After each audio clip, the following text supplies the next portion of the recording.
பிரியமானவர்களே, எப்படி இருக்கிறீங்க? நல்லா இருக்கிறீங்களா? உங்கள் வாழ்க்கையில் இன்னைக்கு ஒரு விசேஷமான காரியத்தை குறித்து ஆண்டவர் பேசுகிறார். என்ன காரியம் தெரியுமா? நம்முடைய வாழ்க்கை பிரயாணத்தில் வழி தெரியாதபடி தடுமாறுவோம். எப்படி போகிறது, எந்த வழியாக போகிறது, என்ன தீர்மானம் எடுக்கிறது, எப்படி போனால் சரியாக இருக்கும் நமக்கு தெரியாது இல்லை, அப்படி தடுமாறும். அதே சமயத்தில் நம்ம போகிற வழி புதுசாக இருந்தால் ஏதாவது ஆபத்து இருக்குமோ, இந்த ஆபத்து வந்துட்டால் என்ன செய்வது அப்படின்ற ஒரு கலக்கமும் பயமும் இருக்கும். ஆண்டவர் வாக்கு கொடுக்கிறார். ஏசாயா 52:12 கர்த்தர் உங்கள் முன்னே போவார், இஸ்ரவேலின் தேவன் உங்கள் பிறகாலே உங்களை காக்கிறவராக இருப்பார். இஸ்ரவேல் மக்களை எகிப்தின் அடிமைத்தனத்திலிருந்து ஆண்டவர் கொண்டு வந்தார்ல, ஒரு தேசத்திலிருந்து இன்னொரு தேசத்துக்கு அவங்களை வழி நடத்துகிறார். அது வனாந்தரமா இருக்கும். வனாந்தரனாலே வழி இல்லாத ஒரு இடம், என்ன பக்கம் போகிறதுன்னே தெரியாது. எப்படி ஒரு தேசத்துக்கு போவது?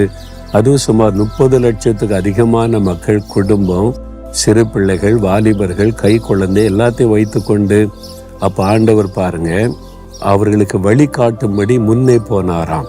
கர்த்தர் எப்படி முன்னே போனார்? மேக ஸ்தம்பமாக, அக்னி ஸ்தம்பமாக. ஒரு பெரிய மேக ஒரு ஸ்தம்பம் ராத்திரில அக்னி தூணா மாறிடும், பகல்ல மேகத்தூணா இருக்கும்.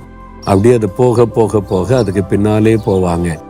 யார் அந்த மேகத்தூண்ல போறதுன்னா கர்த்தர் அவளை வழி காட்டி கொண்டு போய் கொண்டே இருந்தார். அப்ப பின்னால் ஆபத்து வந்தா என்ன செய்யறது? பின்னாலே தேவன் பாதுகாக்கிறவராய் கூட இருந்து நடத்தினார். முன்னாலே வழி காட்டுவார், பின்னாலே பாதுகாப்பார். அதனால முன்னாலும் தீங்கு வர முடியாது, பின்னாலும் தீங்கு வர முடியாது. பயப்படாதங்க. உங்க வாழ்க்கையில ஏதோ ஒரு காரியத்துல என்ன செய்யறதுன்னு தடுமாறுறீங்களா? அவரை சார்ந்து கொள்ளுங்க, அவரை பிடித்து கொள்ளுங்க. ஆண்டவரே, நீங்கள் வாக்கு கொடுத்துருக்கிறீங்க, எனக்கு முன்னாலே போவேன்னு சொல்லி என்னுடைய பிஸ்னஸில், என்னுடைய வேலையில், என் குடும்ப காரியத்தில், என் பிள்ளைகள் காரியத்தில் நான் தடுமாறி கொண்டு இருக்கிற, எனக்கு முன்னாலே போய் வழி காட்டுங்க. நீங்கள் கரெக்டாக என்னை நடத்துவீங்க, நான் விசுவாசிக்கிறேன்னு சொல்லுங்கள். அழகாய் முன்னாலே போய் வழி நடத்துவார்.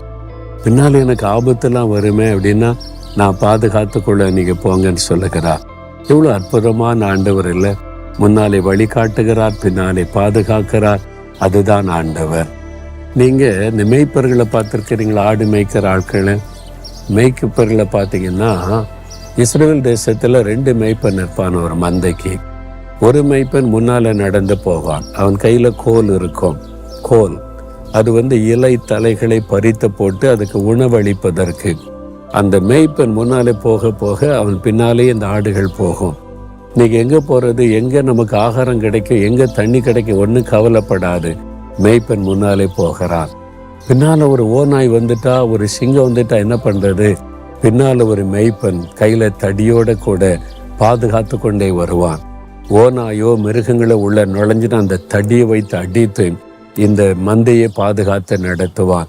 அதனால தான் உம்முடைய கோலும் உமது தடியும் என்னை தேற்றும் அப்படின்னு 23ஆம் சங்கீதத்திலே நம்ம வாசிக்கிறோம். அந்த மாதிரி ஆண்டவர் இயேசு கிறிஸ்து ஒரு நல்ல மேய்ப்பனா முன்னாலே உங்களுக்கு வழிகாட்டுவார், பின்னாலே உங்களை பாதுகாப்பார். பயப்படாதுங்க.